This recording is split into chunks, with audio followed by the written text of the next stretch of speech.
आज मैं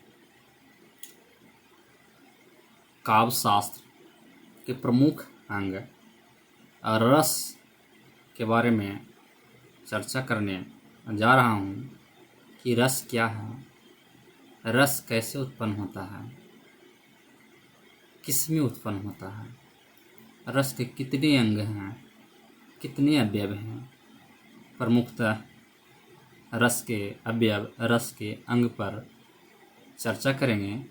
तो जो विद्यार्थी हिंदी एमए के हैं, हिंदी ऑनर्स के विद्यार्थी हैं, उनके लिए यह वीडियो बहुत ही महत्वपूर्ण रहेगा।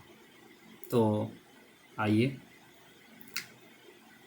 रस भरत मुनि के पहले काव्य में उल्लेखित होते रहे हैं, परंतु रस की शास्त्रीय चर्चा, काव्य शास्त्रीय चर्चा भरत मुनि के नाट्य शास्त्र में हमें मिलता है, और वह एक रस सूत्र के रूप में मिलता है। यह रस सूत्र है विभावानुभाव व्यभिचारी संयोगाद रस निष्पत्ति। कहने का तात्पर्य कि विभाव, अनुभाव एवं व्यभिचारी के संयोग से रस की निष्पत्ति होती है, उत्पत्ति होती है। तो रस के अवयव हो गए विभाव, अनुभाव एवं व्यभिचारी, और इसके साथ एक और बात छूट जाती है, वह अस्थाई भाव। मनुष्य के हृदय में जन्मजात वासना के रूप में अस्थाई भाव विराजमान रहते हैं। सुषुप्तावस्था में वासना रूप में विराजमान रहते हैं, और जो ही किसी व्यक्ति का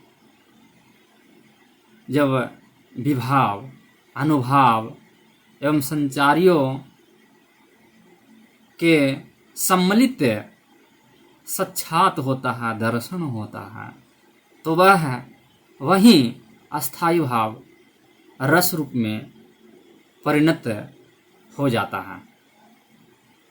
तो आइए एक एक करके देखते हैं कि रस के अवयव कितने हैं, रस के अंग कितने हैं। तो ये रस के अवयव अंग 4 हो गए: अस्थाई भाव, विभाव, अनुभाव एवं संचारी भाव। तो अस्थाई भाव भरत मुनि ने अपने नाट्य शास्त्र में 8 अस्थाई भावों की चर्चा की है: रति, हास, शोक आदि। निर्वेद को उन्होंने अस्थाई भाव की मान्यता नहीं दी थी, जिसी के कारण उनका अस्थाई भाव 8 रह जाता है। और यही 8वां अस्थाई भाव सभी के हृदय में वासना रूप में रहते हैं, और यही अस्थाई भाव वो एक तरह से रस रूप में कैसे बदल जाते हैं, जिसकी चर्चा हम आगे करते हैं आपके सामने। तो पहला, बिना कारण के कुछ कार्य नहीं होता, ये वैज्ञानिक मान्यता है। कारण रहता है तभी कार्य होता है। तो कारण क्या है? बिना कारण के रस की उत्पत्ति कैसे संभव है? तो विभाव, जो विभाव है वह कारण है, रस के कारण है। तो विभाव यानी जिसके कारण से आश्रय के हृदय में, सामाजिक के हृदय में रस उद्बुद्ध होता है, यानी अस्थाई भाव जो रहते हैं उद्बुद्ध हो जाते हैं वह विभाव कहलाते हैं। तो विभाव भी दो प्रकार के हैं, आलंबन विभाव और उद्दीपन विभाव। आलंबन हो गए, आलंबन भी दो प्रकार के हैं, आश्रयालंबन और विषयालंबन। आलंबन जो भी कोई व्यक्ति एक रहता है काव्य में या जो भी रंगमंच पर रहता है वह है आलंबन भी समय के अंतराल में आलंबन बन जाता है, तो वही व्यक्ति आश्रय भी बन जाता है। एक समय का अंतराल होता है। तो ये हो गए। और उद्दीपन विभाव, उद्दीपन हो गए जिससे भाव उद्बुद्ध अस्थाई भाव जिससे तेज हो जाए और बढ़ जाए वह उद्दीपन विभाव कहलाते हैं। उद्दीपन का तात्पर्य हो गया कि मतलब एक तरह से बढ़ाव, और इसका उदाहरण ऐसे समझा जा सकता है कि आलंबन की जो चेष्टाएं होती है, श्रृंगारिक चेष्टाएं या अन्य चेष्टाएं, ये हो गया उद्दीपन विभाव। और अन्य विभाव भी हो सकते हैं जैसे प्रकृति, एक सुंदरता, बाग बगीचे, नदी, ये सारे, चांदनी रातें, ये भी उद्दीपन विभाव में इसकी गणना की जा सकती है। दूसरा हो गए आपका दूसरा अंग है अनुभाव। और जब कोई चीज़ उद्बुद्ध हो जाता है, उत्पन्न हो जाता है, तो आँखों से कैसे दिखता है, तो जो कार्य होगा वह आपके सामने प्रस्तुत होगा।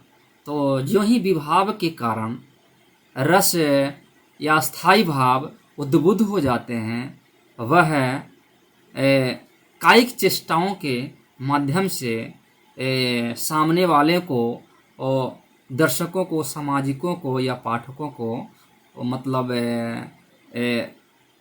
एक दर्शन अनुभव होता है कि जो भी आश्रय है उसके अंदर आलंबन के द्वारा श्रृंगार, हास आदि भाव आश्रय में उत्पन्न हो जाने के कारण कुछ शारीरिक आंगिक चेष्टाएं एक तरह से दिखने लगता है। जैसे ही प्रेम होने पर शरीर में रोमांच हो जाता है, वीर रस उत्पन्न होने पर एक तरह से वो शरीर में उत्साह बढ़ जाता है, समझे ना। इस तरह से एक तरह से मतलब एक कायिक चेष्टाएं होती है। तो अनुभाव भी चार हैं, कायिक, वाचिक, आहार्य और सात्विक, ये चार अनुभाव हैं। सात्विक अनुभव भी 8 प्रकार के हैं, उसकी चर्चा हम लोग बाद में करेंगे। यूँ तो इसकी चर्चा कर लेनी चाहिए, मगर अभी थोड़ा यह संक्षेप ये वीडियो है, इस कारण से छोड़ देते हैं। और रह गई बात संचारी भाव की। यह संचारी भाव जो है ये इसका कोई अपना अस्तित्व नहीं होता है।